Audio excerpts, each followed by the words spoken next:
It's always good to know how to work the machine, isn't it? Alright, let's see if I can angle it up towards me without, let's see, airplane controls, hello. Okay. But you know what, like yesterday, the gimbal just shut down because I was pointing it. I don't know if that was yesterday, actually, one day. Anywho, I gotta go get something in a minute, so I'm gonna have to walk away from the phone. But I'm gonna do it yet because this morning I want to talk about. Completely forgot what I was going to talk about. I had it in my head just a few minutes ago. Isn't that terrible the way that works when you get old?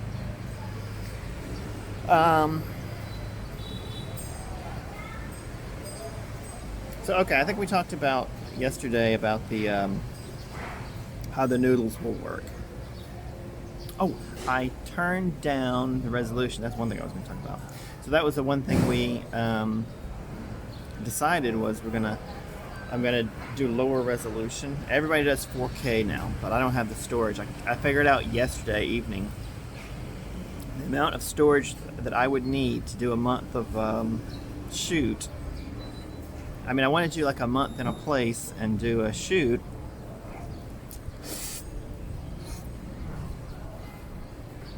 While I'm there, and that's got to be put in storage. I've got to keep that till the end of the month so that I can say at the end of the month do the episode. Really, I need 2 months, not full 2 months, but because the last episode you'll be working on in the next place while you're doing the new shoot. So you'll be shooting new material but working on the old. So you'll need to have 2 locations work. Which brings me to something I don't think I've talked about, which is really the whole concept behind this channel. The channel I'm calling is calling the Green Guide, and you know it's a guide to travel. It's very general. But the thing that I thought would be cool, the reason I wanted to do it is because you see these kids going out and doing travel vlogs, and they are kids. I think they're pretty young, most of them.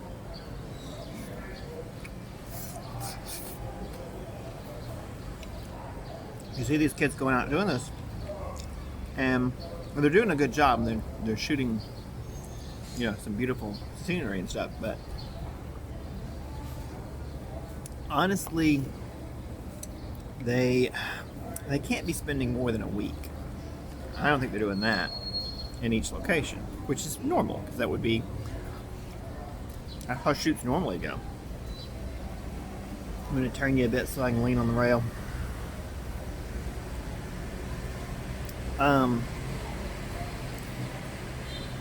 Yeah, I don't think TV shows, they're not doing more than a few days. They get everything planned out, they go there and they shoot, and that's understandable.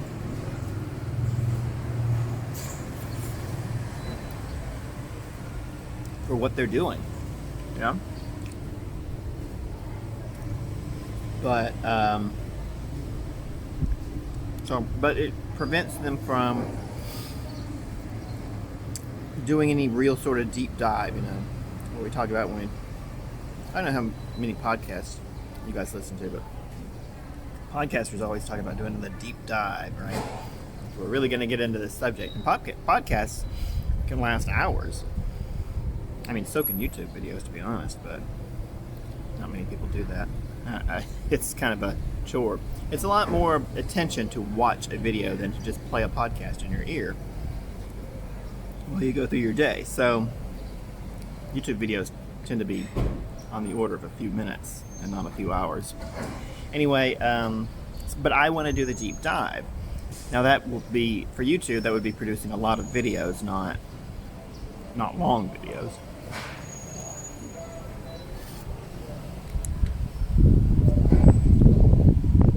So the other thing, of course, the reason that I can do it, and most normal people can't, is since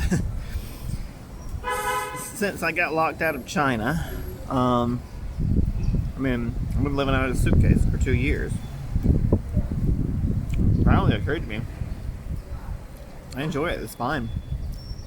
I don't want, I never wanted all the stuff that I accrued. One of those midlife crisis realizations that you never wanted all the shit that everybody was telling you you ought to want. Yeah, I don't even need the kitchen stuff. I get it because it's a distraction. It entertains me, cooking in the kitchen. When I was with Shannon, it made me feel good that I was, cooking something to contribute to the household since he made all the money. And then I kind of just held on to it after that. Just kind of kept cooking for myself.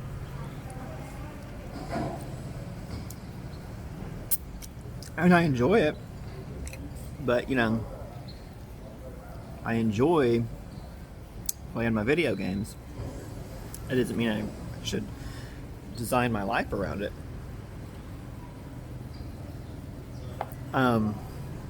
So yeah, the cooking, that's I own more cooking stuff than anything else. And clothes is something I accrue because I'll go out and buy really replacement clothes for stuff that's unraveling and falling apart, with which there's a lot of stuff in my closet that needs replacing right now. And then not get rid of the old clothes. So I end up accruing a bunch of clothes. But really, what I've had since I've been here, it's been fine. I don't need a bunch of stuff. So anyway, the point is, I don't know if this is all lead up or you get where I'm going, but most of the kids online, I think they start out with a long trip. The vloggers, travel vloggers.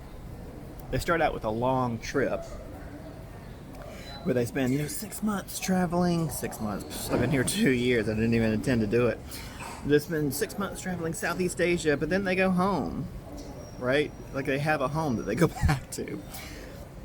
Whereas I'm looking at this, I'm like, and the trips are, 2 weeks here, and then I'll go to the next place, and go to the next place, and a month, and that's why it adds up to 6 months, which actually happens a lot faster than you think. But I look at it and I'm like, well, I can do a deep dive in these places. I can go somewhere and that's just my home for the month. I just operate out of whatever, place like this.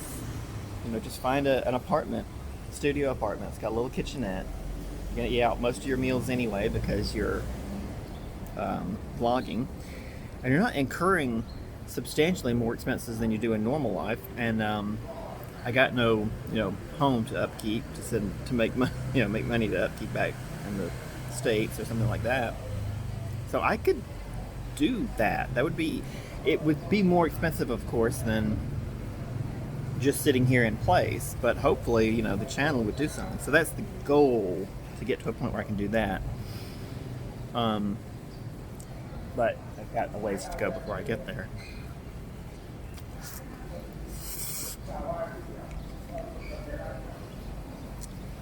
But honestly, the idea that that wouldn't work kind of left when I had to spend 6 months out of work. I didn't have a choice, and I finally realized I could be doing something towards this idea, this goal of doing a travel YouTube channel. I mean, it can't be that impossible a goal, considering how many people online do it. And a lot of them are idiots. I know, because I've watched them. I'm sure they're nice people, but they're real dumb. So it doesn't take smarts to do it. And some of them are just so young, you're like, how are you able to do this? Well, that's how, because they're young. They don't know when they've made a mistake, so it doesn't haunt them. They're just like, ooh, let's go do another thing.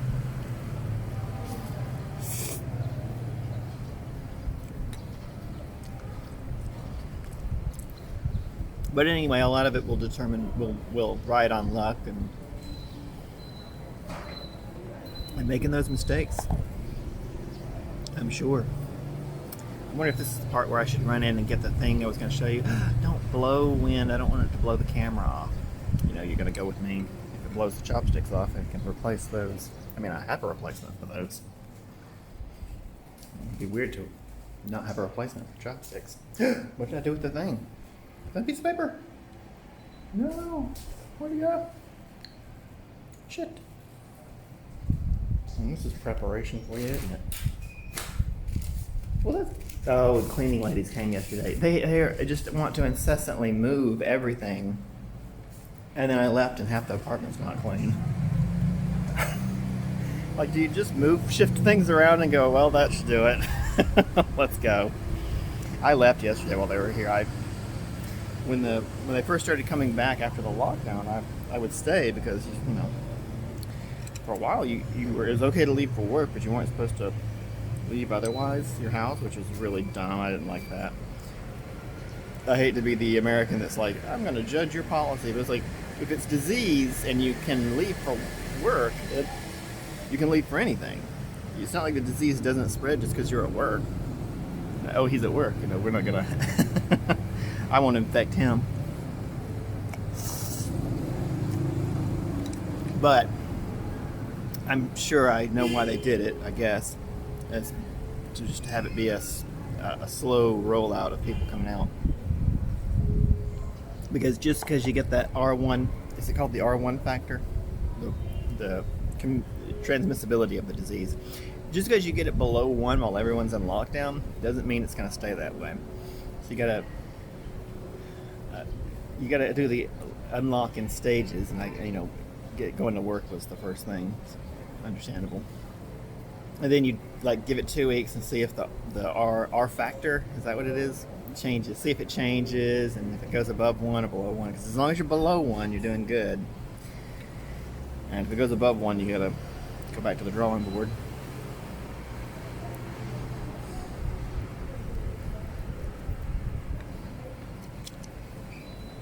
I haven't seen stats on Hanoi recently. They don't really publish them by city much here. Except for Ho Chi Minh City, which is just always a headline that says, Ho Chi Minh City has 10,000 new cases. Although they're down to 4 now, I think. So 4,000 new cases a day.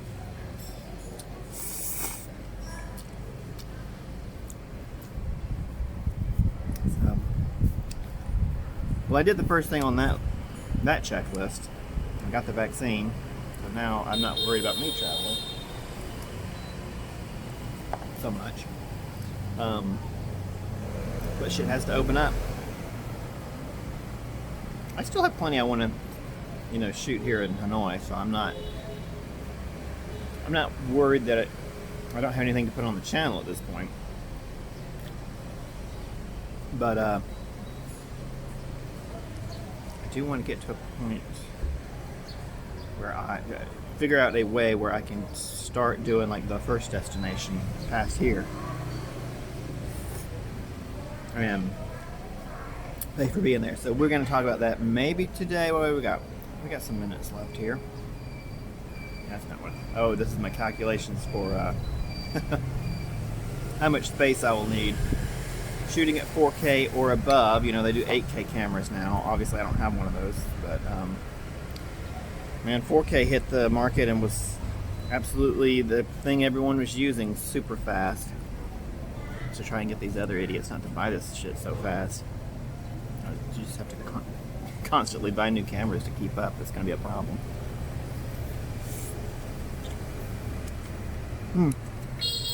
So obviously, my whole thing is I'm doing the deep dive, and I'm going to hopefully show you. I can already see the internet comments. This isn't a deep dive. This is what every tourist does.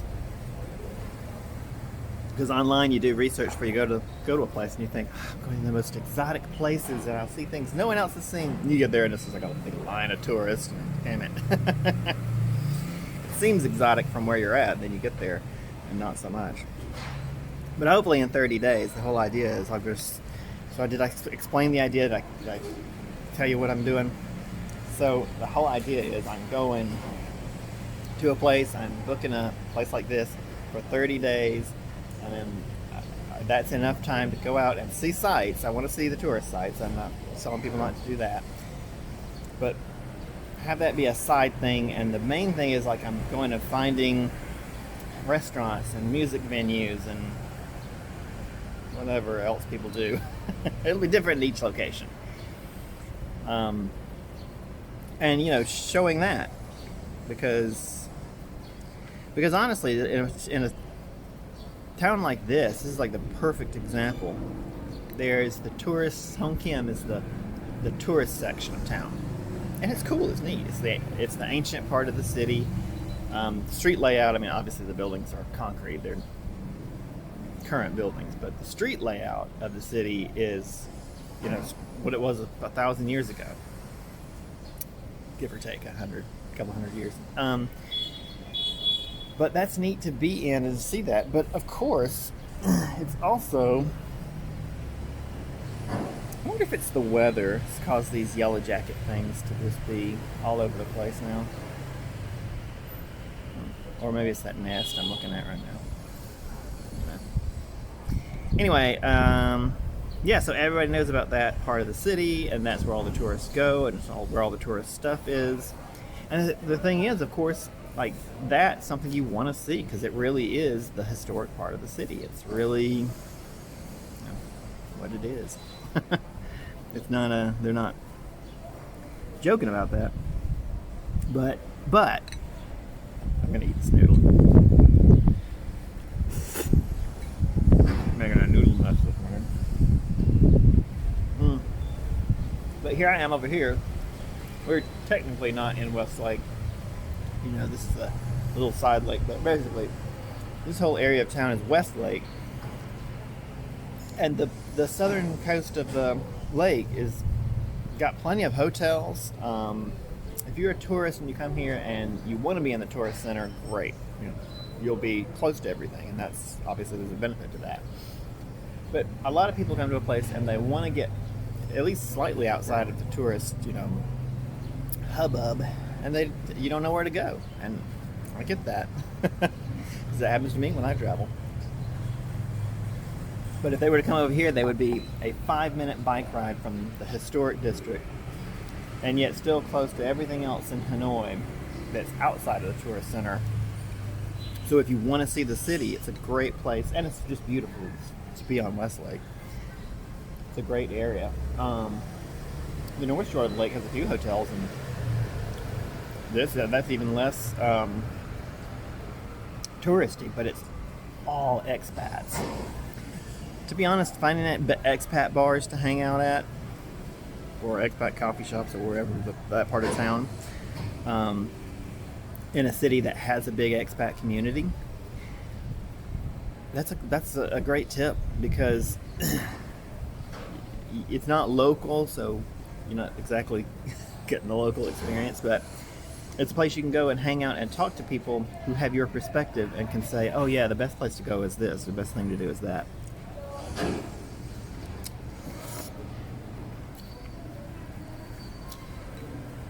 I'm sorry I have to get so close to the camera to eat the noodles, but I'll pick it up so you can see. Oh, hang on, I gotta pull the trigger. I'm not turning the camera around, so this is gonna be awkward. Okay, yeah, that's the space I'm working with. It's just the top of the column on the balcony here. So it's not a lot of space, and also I had to hold on to the tripod part of the gimbal the whole time, because I'm afraid it'll blow off the balcony. Okay, anyway. So that was the for example of what I want to, the kind of advice I want to give on the channel. And next time we'll talk about what was on the paper. I never got to that. Income sources. Actually, that's just one. I just got one I want to talk about, but it'll probably take a full episode of Good Morning, Whoever You Are, which is the name of this show. Good morning, whoever you are. All right, I'll talk to you guys tomorrow.